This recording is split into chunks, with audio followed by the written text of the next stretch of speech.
seguinte, vem da Folha de São Paulo, novos registros de posse de armas caem 74% no governo Lula.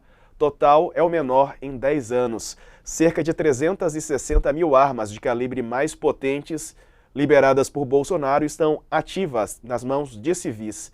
360 mil armas continuam por conta da liberação durante o governo Bolsonaro. A cada dia, 71 novos registros são feitos, em média, durante a gestão do presidente Lula. No governo anterior, a média era de 275 por dia. Então, saiu de 275 por dia para 71, segundo dados da Polícia Federal. Também, essas informações mostram que cada registro permite uma ou duas armas por ano, no caso de civis, para a defesa pessoal, com comprovação da efetiva necessidade. Para empresas, o limite depende da operação da companhia. A quantidade de registros de posse de 2023 também é a menor dos últimos 10 anos. O pico ocorreu no terceiro ano do governo Bolsonaro, 2021, quando até novembro 113 mil pedidos foram feitos por cidadãos e empresas. Bom, Sakamoto, uma redução importante, né, do número de posse de armas, liberação, registros de posse de armas. Então, eu acho que até para dar atribuir o milagre ao santo correto, né? É claro que teve uma mudança, né, na hora que ele foi até falado durante o governo Lula, mas quem inverteu a curva foi o Supremo Tribunal Federal, uma das razões, inclusive, que levaram o bolsonarismo a ficar possesso com o Supremo Tribunal Federal. Na época, em setembro do ano passado, o ministro Edson Fachin, né?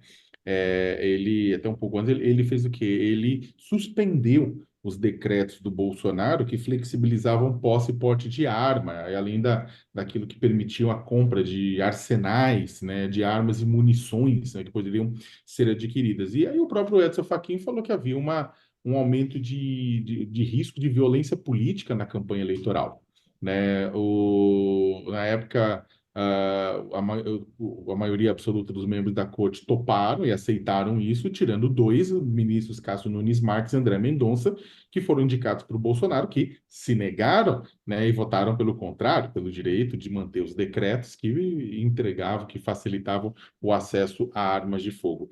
A decisão do Fachin era uma decisão baseada em realidade. A gente teve em julho do ano passado, primeira morte por arma de fogo, né, no meio da eleição, quando o bolsonarista Jorge Guaranho invadiu uma festa de aniversário de Marcelo Arruda, do petista Marcelo Arruda, e matou ele. Né, uma festa com temática lulista, né? E aí ele foi e matou, e depois disso tivemos violência de ambos os lados, mas claro que o número muito maior de mortes dos petistas pelas mãos dos bolsonaristas. Inclusive, uma morte em Confresa, que terrível, que um bolsonarista tentou decapitar uma pessoa com uma machadinha, né, depois de uma briga política, entre tantos outros crimes que aconteceram. Então, o que acontece é que o Edson Fachin acerta naquele momento, né?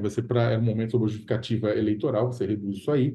Quando Lula assume, ele e Flávio Dino editam uma série de decretos para tentar reverter as decisões de Bolsonaro. E decretos, olha, eles conversaram com a bancada da Segurança Pública, a bancada da bala no Congresso Nacional. Conversaram, teve diálogos do governo com a bancada para mostrar o que estava sendo feito também. Não foi uma coisa simplesmente ditatorial. Tem algumas coisas que a bancada discorda, mas outras não. O fato é que, dentro dessas mudanças todas, reduziu-se a facilidade com a qual você comprava armas de fogo, principalmente de grosso calibre e munição, que na verdade era permitido praticamente você ter começar uma pequena guerra.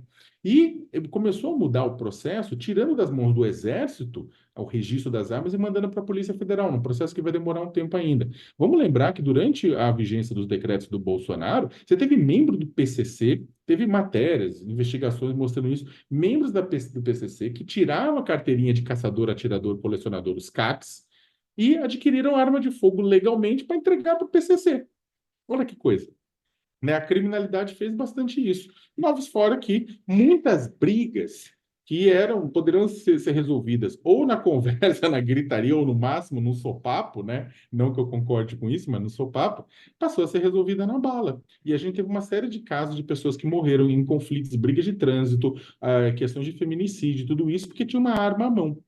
Então, o governo Lula mudou essa lógica, só que, e aí eu termino, o governo Bolsonaro conseguiu inundar a sociedade de armas, né? E ao contrário do que ele diz, que um povo armado não será escravizado, um povo armado se mata. Mata e se mata, né? E, infelizmente, essa herança é uma herança maldita, né? Esse armamento da população, né? É uma herança maldita que Bolsonaro deixou.